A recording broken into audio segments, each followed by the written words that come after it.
Hi viewers, welcome to our channel. నేను మీ anchor Saritha. ఈరోజు మనతో పాటు సీనియర్ డైరెక్టర్ గీతా కృష్ణ గారు ఉన్నారు. ఆయనతో మాట్లాడదాం. నమస్తే సార్. హాయ్. ఎలా ఉన్నారు sir? I'm fine, thank you. Yes. So మొదటగా పోతిని మహేష్ గారు పవన్ కళ్యాణ్ పార్టీ నుంచి బయటికి రాగానే ఆయన మీద విపరీతమైన ఒక విమర్శలు చేసి ఉన్నారు. ఈ వైఎస్ఆర్సీపీకి ఎంటర్ అయ్యగానే అంటే కావాలని చేయించుంటారా? ఈయన మీద ఏదైనా అట్లాంటి వ్యక్తిగతంగా కోపం ఉంటుందా? దాని గురించి మీ మాటల్లో. యాక్చువల్గా వైఎస్ఆర్సీపీలో ఆల్రెడీ అందులో ఎమ్మెల్యేగా చేస్తున్న కొడాలి నాని డ్యూటీ ఇదంతా. పేరు నాని అని ఒక అతను కాపు, కొడాలి నాని చౌదరి కమ్మ, వీళ్ళిద్దరూ కూడా నాన్ స్టాపింగ్గా బండబూతులు తిడుతూ, పేరు నాని బండబూతులు తిట్టడు. కానీ అతను అప్పుడప్పుడు అనేవాడు పవన్ కళ్యాణ్ తిట్టడమే చంద్రబాబు నాయుడు గారిని. ఇదే బాధ్యతగా పెట్టుకుని వాళ్ళు చాలా ఫేమస్ అయిపోయారు. వాళ్ళు వచ్చారంటే స్క్రీన్ మీదకి బూతులే తిడతారు, మామూలు బూతులు కాదు, చాలా చాలా బూతులు తిడతారు అనమాట. అలవాటే కేటీఆర్కి కేసీఆర్కి వచ్చింది, ప్రైమ్ మినిస్టర్ని తిట్టే లెవెల్కి వెళ్ళిపోయారు. అది చాలా చాలా పొరపాటు. దానికి పర్యవసానాలు ఉంటాయి. ఇప్పుడు యాక్చువల్గా సేమ్ పేరున నిలబట్టలేదు, వాళ్ళ అబ్బాయి నిలబడుతున్నాడు. అదేవిధంగా కొడాలి నాని నిలబడుతున్నాడు. అది అతని మీద కొద్దిగా ప్రభావం ఉంటుంది. ఆ ప్రభావాన్ని బయటపడాలంటే బాటిల్స్ అవన్నీ ఉన్నాయి కదా, అవన్నీ ఎంత బాగా ఇస్తే అది చెప్తే అతను కొంత డెఫినెట్గా డ్యామేజ్ ఉంటుంది. ఓకే, ఇప్పుడు ఆ డ్యూటీ ఇతను విజయవాడలో ఎక్కడో ఒక సెక్షన్లో ఇతనికి ఇవ్వాలి సీటు, ఇవ్వలేకపోయాడు జనసేనలో. అతనికే ఒక గత్యంతరం లేదు. చంద్రబాబు నాయుడు కూడా ట్రావెల్ చేయడం స్టార్ట్ చేసిన తర్వాత ఏమైంది, అతనికి ఫైనల్గా కాపులందరితో తిట్లు తిని చాలా తక్కువగా ఒప్పుకున్నాడు. ఎందుకంటే అంతకుముందు ఒక సీటు రాక భయపడి, సో ఒప్పుకున్న 25 సీట్లు 24 సీట్లు కూడా కాకుండా మళ్ళీ 21 సీట్ తీసుకున్నాడు. ఆ 21లో కూడా మళ్ళీ జనసేన ప్యూర్గా ఉండేవాళ్ళు కాకుండా తెలుగుదేశం వాళ్ళే నిలబడ్డారు అందులో. సో ఇది పవన్ కళ్యాణ్ మీద వచ్చిన అపవాద అండ్ ఆల్ డిమెరిట్స్ పాయింట్స్ అనమాట. సో బై ఆల్ మీన్స్ కాపులు వర్ అఫెండెడ్. నేను ఆల్రెడీ చాలా కాలం నుంచి చెప్తున్నాను. యాక్చువల్గాను ఈ ఎలాగ అఫెండెడ్, చిరంజీవే అంతకుముందు పార్టీ పెట్టి మంచి ఊపులో ఉన్నప్పుడు కాంగ్రెస్లో కలిపేశాడు, మెయింటైన్ చేయలేక. It's not easy to maintain a party, చాలా చాలా ఖర్చు అవుద్ది. తెలుగుదేశం మెయింటైన్ చేస్తుంది అంటే ఏంటి, that is a rich party. వాళ్ళకి సపోర్ట్ చేసే వాళ్ళు కూడా కమ్యూనిటీలో చాలామంది ఉంటారు. అంచేత అది ఎప్పటి నుంచో పాతుకుపోయింది ఎన్టీ రామారావు గారు కానించి. అంచేత అంతా ఆస్తి అంతా ఖర్చు పెడుతూ మెయింటైన్ చేయాలి. కేడర్ మెయింటైన్ చేయాలి, అన్ని చోట్ల కార్యకర్తలు మెయింటైన్ చేయాలి, ఇన్ని ఆఫీసులు మెయింటైన్ చేయాలంటే ఇట్స్ వెరీ డిఫికల్ట్. ఓకే, అది ఒక 4-5 నెలలు కూడా మెయింటైన్ చేయలేకపోతే చిరంజీవి. సో అయినా కూడా ఇతను అక్కడ ప్రజారాజ్యంలో ఉన్న దాని మీద అందులో ఉన్న కొన్ని నేర్చుకుని మనం సెపరేట్గా పెడదాం, అన్నయ్య ఇన్ఫ్లుయెన్స్ పడకుండా అని పెట్టడం మంచి ఉద్దేశంతో పెట్టాడు పవన్ కళ్యాణ్. సో అప్పుడు కొంతమంది తీసుకున్నాడు అతను. అది తీసుకున్నది నాదెండ్ల మనోహర్ అని వాళ్ళని తీసుకున్నాడు. చాలామంది చేరారు, కాపులు కూడా చేరారు. అద్దెపల్లి శ్రీధర్ అని అతను వెళ్ళిపోయారు, ఎవరు నిలబడలేదు. ఎందుకంటే వీళ్ళకి ఒక డామినేటింగ్ క్యారెక్టర్ ఉంది, బోత్ చిరంజీవికి ఇతనికని. అది పాలిటిక్స్లోకి వచ్చే ముందు వదిలేయాలి. కమాండింగ్ ఉండాలి, అక్కడ ఉండాలి. కానీ కమాండింగ్ కంటే అదేదో ఒక సెల్ఫ్ సెంటర్డ్నెస్ అంటారు దాన్ని, మనకే పేరు వచ్చేయాలి. స్టేజ్ మీద నేను ఒక్కడే మొన్నటి వరకు స్టేజ్ మీద ఒక్కడే ఉంటే నేను ఎన్నో వీడియోలు బాధేశాను. దట్ ఈస్ నాట్ కరెక్ట్ అని. అందరినీ కలుపుకు వెళ్తే పాలిటిక్స్ ఇది. నువ్వు చెప్తున్నావు, మరి నువ్వు పనిచేస్తావని ఎవడో అడిగితే నన్ను నా ఓటు నేనే వేసుకొని అని చెప్పాను. అంత బ్యాడ్ నేనే చెప్పాను. అని చెప్పి నేను ఎందుకు పాలిటిక్స్ నిలబడతాను? నిలబడే వాళ్ళ గురించి ఎనాలిసిస్ చెప్తాను, ఎలా ఉండాలో చెప్తాను, లైక్ ఎ కన్సల్టెంట్. అంతేగాని not that I'm fit for that అన్నో, I'm a biggest unfit, I'm going to be biggest failure in politics. అంచేత అందులోకి వెళ్ళాలనుకునే వాళ్ళు ముందు మనం కొంత ఆత్మస్థైర్యం తెచ్చుకోవాలి, సెల్ఫ్ కాన్ఫిడెన్స్ పెంచుకోవాలి.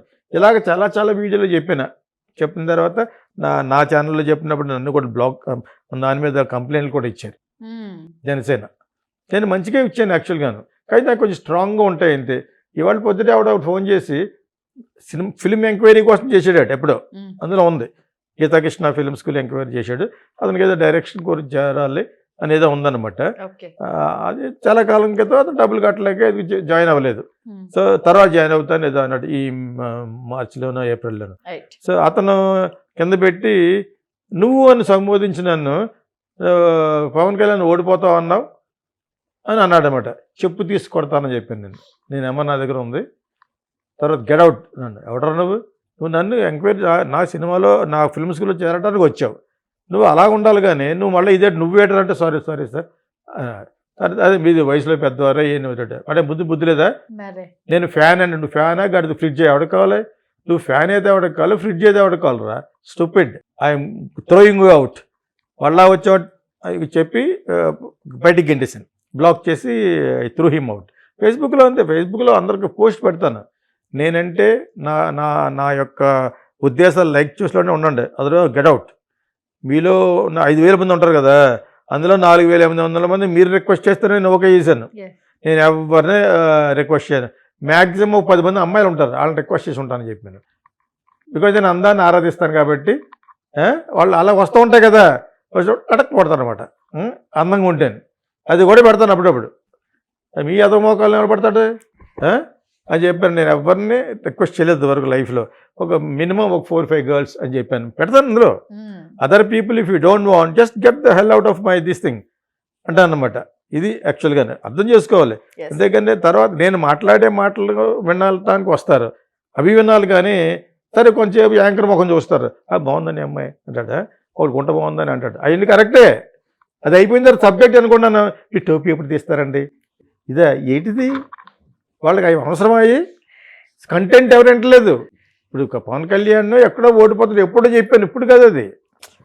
ఇప్పుడు ఇంకోసారి మళ్ళీ చెప్తున్నాను, ప్రతి 4 రోజులకు ఒకసారి ఓ బజ్ ఏర్పడదు ఎలక్షన్ అయ్యేలోగా, ప్రతిసారి క్యాలిక్యులేషన్ మారుతూ ఉంటాయి, అందరికీ ఆడియన్స్ చెప్పాలి మనం. ప్రతిరోజు ఒక రాయి వేసాడు ఎవడో, దాంతో బజ్ అంతేనా. తర్వాత అంతకుముందు ఏంటి, ఆ వాలంటీర్లని వెళ్ళనివ్వకుండా చేశారు చంద్రబాబు నాయుడు అంటే అతనికో బ్యాడ్, మళ్ళీ వెంటనే అతను ప్లేట్ పెరాయించేసి ఆ వాలంటీర్లకి నేను ఎగెనెస్ట్ కాదు, మీరు 5,000 ఇస్తాను నేను 10,000 ఇస్తాను, ఎవడ బాబు సొమ్ము ఇది, జగన్ బాబు సొమ్మ చంద్రబాబు నాయుడు బాబు సొమ్ము ఇది, ప్రజల డబ్బు అది, ప్రజల ప్లస్ మన బడ్జెట్ అంతా ఇస్తే డెవలప్మెంట్ లాగిపోద్ది. అసలు ఈ ఫ్రీ బీస్ అనేది పెద్ద బూతు, ఫ్రీ బీస్ ఎందుకు ఆపలేకపోతారు బీజేపీ కూడా, వాళ్ళు చేసేది అదే. ఫ్రీ బీస్ ఫ్రీగా ఇచ్చేది ఆపకపోతే దేశం పాడైపోతుంది, ఇంకొక 20-30 సంవత్సరాలు వెనక్కి వెళ్ళిపోతుంది. మీకు అర్థమైంది ఇప్పుడు. సో ఏదో ముసలోళ్ళకి మొక్కోళ్ళకి ఏదో పెన్షన్ పడుతుందంటే అక్కడి వరకు ఓకే, అంతేగాని దొన్నపోతులాగా చదివి ఏ చేయకుండా నా కొడుకులకి వాళ్ళకి ఫ్రీ బీల్ ఏంటి, కడుపు ఉంటే ఫ్రీ బీ ఛార్జ్ చేసుకుంటుంది కాదు, ఏంటి ఫ్రీ బీల్ అన్నాను, సిగ్గులేదేంటి జగన్కి అండ్ ప్లస్ చంద్రబాబు నాయుడు కూడా I'm asking what is this freebies అని, ఎక్కడి నుంచి ఇస్తారు ఫ్రీ బీస్. ఇప్పుడు the budget you are giving, you are borrowing money from the world bank and you are giving కదా, అంచేత ఇది ఎవరు మాట్లాడలేదు, ఎవరు ఫ్రీగా ఇస్తే. నేను ఎంతవరకు ఎందుకన్నానంటే సర్లే something is better than nothing. Sir రోడ్లు వేయిపోయినా ఏం చేసినా కూడా ఈరోజు ఎస్టీలకి ఒక లెవెల్కి వాళ్ళు హ్యాపీగా ఉన్నారా అని ఇప్పటి వరకు నేను జగన్ వెనకేసుకొచ్చాను. అట్లీస్ట్ వాళ్ళకి ఒక నిజంగా కూడా అక్కడ ఉన్న ముసలి వాళ్ళకి ఫుడ్ కూడా సరిగ్గా పెట్టరు ఇంట్లో. కొన్ని వీడియోలు చాలా హృదయ విదారకంగా నా కొడుకు ముసలాడు అయిపోయిన తండ్రి తంతున్నాడు ఎవడో పెట్టాడు. సో ఇటువంటి చూడలేము. అట్లీస్ట్ అటువంటి వాళ్ళకి ఒక 1,000 రూపాయలు ఒక 400 ఎంతో వస్తుందో చాలా గొప్ప. సో అటువంటి ఇస్తున్నట్టు ఫోన్లో కొంతకాలం పోయిన తర్వాత డెవలప్మెంట్ చూసుకుందాంలే, Jagan is doing something better than nothing అన్నట్టుగా అనిపించాను. ప్రతిరోజు ఇదే లెక్కల్లో వెళ్తే స్టేట్ డెవలప్మెంట్ అవ్వదు, ఒక రోడ్డు బాగోదు, బ్రిడ్జ్లు పడిపోతాయి, మెయింటెనెన్స్ ఉండదు. సో అతను అలాగంటే మళ్ళీ ఇతను అలాగా. ఇప్పుడు ఈయనకి ఏజ్ అయిపోయింది, ఎక్స్పీరియన్స్ ఉంది, ఒక 10-12 సంవత్సరాలు సీఎం గాను. అతను కూడా చెప్పాలి, అతను చేసినంత అమాచ్యూరిస్ట్గా నేను చెయ్యను, మీకు అందరినీ మీకు ఎలాగందుతున్నాయి డబ్బులు అలాగే ఇస్తాను, కానీ అలాగే ఇవ్వడానికి ప్రయత్నించి స్టేట్ని డెవలప్ చేయాలి మనం అని అనాలి. ఒక్కడు ఉండదు.